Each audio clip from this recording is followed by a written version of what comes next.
Hello বন্ধুরা, দেখুন আমি সর্ষে ইলিশ করেছি। দেখতেও যেমন হয়েছে খেতেও ঠিক তেমনই হবে। চলুন তাহলে দেখা যাক এটাকে কিভাবে করলাম। দেখুন বন্ধুরা, আমি খুব সকালে বাজারে চলে এসেছি। বাজারে সবে দোকানপাট খুলছে। ওই একটি কাকু, ওই দেখুন ওপাশে সবজি যেগুলো বাদ দেওয়ার মতন সেগুলো বাদ দিয়ে একটা পাত্রে রেখে দিচ্ছে। হাতে করে কি একটা নিয়ে আসবে বা দেখছে, কি একটা নিয়ে আসছে মনে হচ্ছে। পুঁই শাক মনে হচ্ছে, ওটা পুঁই শাক হাতে করে নিয়ে আসছে। ওটাও হয়তো নষ্ট হয়ে গেছে। হ্যাঁ, ওটা নষ্ট হয়ে গিয়েছে। সেটাকে ওই যে ফেলে দিচ্ছে, ওর ঝুড়িটার মধ্যে ফেলে দিচ্ছে। ওগুলো নষ্ট হয়ে গিয়েছে। তবে এই পাশে এখনো মাছ বাজারে কেউ আসেনি, তার জন্যে ওইটাকে আর দেখাচ্ছি না। এর পাশেও একটা দোকান ওই যে ঢাকা রয়েছে, এটাও খোলেনি। ওই মাছ বাজারে যে দোকান খুলবে সে ওই যে আসছে। দেখুন বন্ধুরা, আমি বাজার থেকে একটা ইলিশ মাছ নিয়েছি ছোট, সেটাতেই আমার হয়ে যাবে। আজকে সর্ষে ইলিশ হবে। হ্যালো বন্ধুরা, আমি চলে এসেছি মাছ কেটে একেবারে মশলাটাকে বেটে নিয়ে চলে এসেছি। এবার উনুনটাকে ধরিয়ে দিচ্ছি। দেওয়ার পরে এবার কড়াটাকে চাপিয়ে দেব। কড়াটা চাপিয়ে দিচ্ছি, তত সময় গরম হতে লাগুক, তারপরে আবার ফিরে আসছে। দেখুন বন্ধুরা, আবার ফিরে আসলাম। কড়া গরম হয়ে গিয়েছে। কড়াইতে তেল দিয়ে দিলাম। তেলটা গরম হতে লাগুক, তারপরে আবার ফিরে আসছি।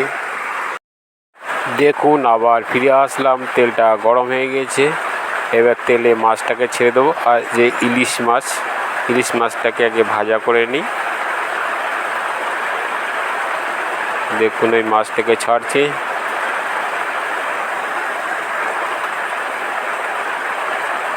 মাছগুলো তত সময় ভাজা হতে লাগুক, তারপরে আবার ফিরে আসছি। এর ভিতরে এক পিস রুই মাছের লেজা আছে। এ মনে এত কষ্ট কেউ তো বোঝে না, বোঝার মতন মানুষ এই জন্মে আর তো হবে না। তাই নিজের মনকে নিজেই দাও তো সান্ত্বনা।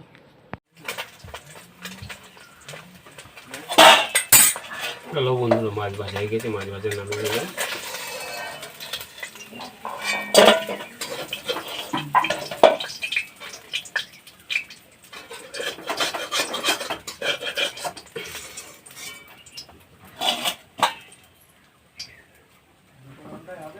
একটা গোটা লঙ্কা দিয়ে দিলাম, লঙ্কা দুভাগ করে।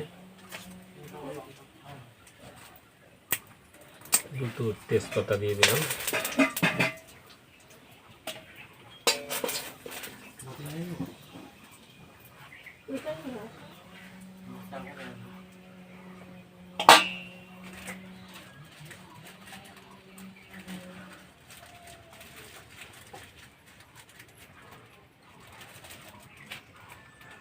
ফোড়নে কালো জিরে দিয়ে দিলাম।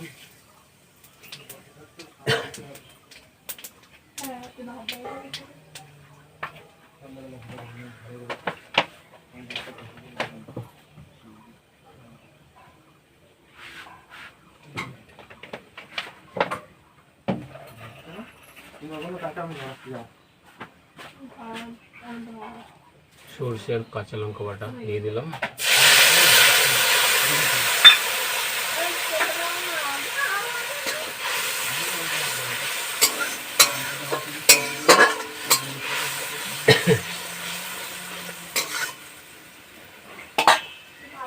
এই মশলাটাকে ভালো করে একটু কষা করে নিতে হবে, কাঁচা গন্ধটা থাকবে না।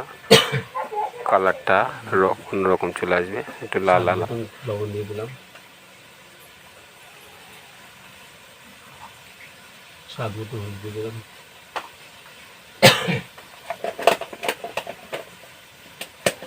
এবারে এটাকে নাড়াচাড়া করতে থাকতে হবে, তা না হলে তলায় লেগে যাবে, পুড়ে যাবে মশলাটা। এভাবে একটু ভাজা করে নিতে হবে, তাহলে খেতে সুন্দর হবে, টেস্টও ভালো হবে, কালারটাও ভালো হবে।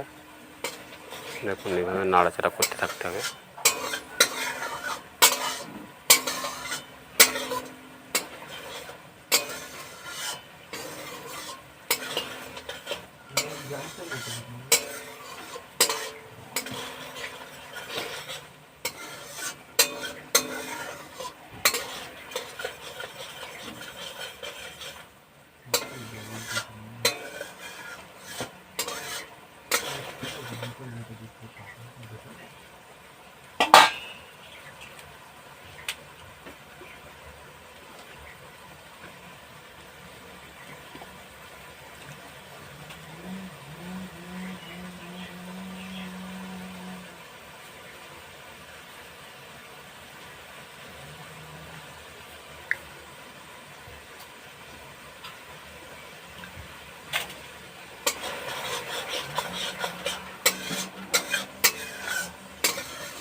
দেখুন মশলাটা ভাজা ভাজা হয়ে গিয়েছে।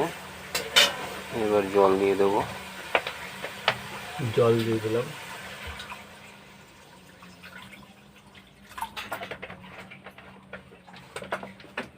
এবার এইটাকে একটু নাড়াচাড়া করে মাছটাকে ছেড়ে ঢাকা দিয়ে দেবো। তাহলে দেখতে থাকো।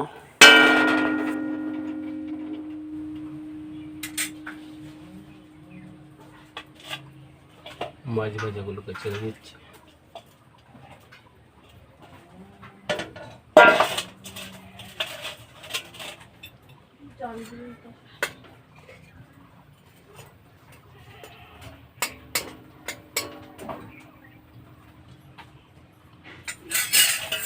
ঢাকা দিয়ে দিলাম।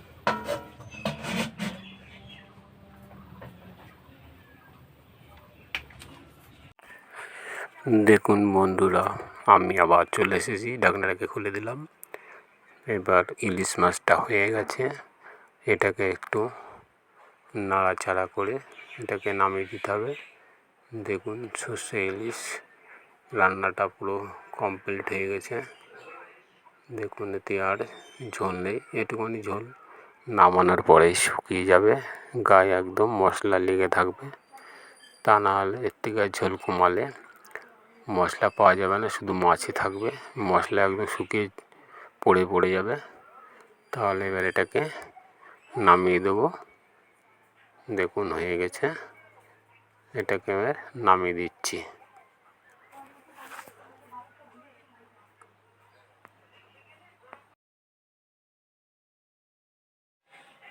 দেখুন বন্ধুরা, সর্ষে ইলিশটা কেমন হয়েছে, দেখতেও যেমন হয়েছে খেতেও ঠিক তেমন হবে। তাহলে চলুন এবার দেখা যাক এটাকে একটু খেয়ে কেমন হয়েছে। দেখুন বন্ধুরা, আমি ভাত নিয়ে চলে এসেছি। শুধু সর্ষে ইলিশ হয়েছে। সর্ষে ইলিশটা দিয়েই খাওয়া হবে। আমি মাছটাকে সরিয়ে ভাতটাকে মাখিয়ে নিচ্ছি। এবার খেয়ে বলবো কেমন হয়েছে, আপনাদের সঙ্গে সেটাকে শেয়ার করব। তাহলে চলুন বন্ধুরা, দেখতে থাকুন। তবে বন্ধুরা, এই সর্ষে ইলিশটা হেভি ছিল, খুব সুন্দর। এটাকে দিয়েই খাওয়া দাওয়া হবে, অন্য কিছু আর করিনি। এটাই, তবে খুব ভালো, খুব ভালো। এবার একটু মাছটাকে খেয়ে দেখি।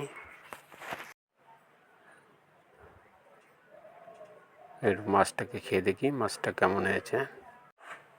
এটা লেজা আছে, এটা মাথা আছে। মাথার মাছটাকে দিই আগে একটু ভেঙে খেয়ে দেখি কেমন হয়েছে।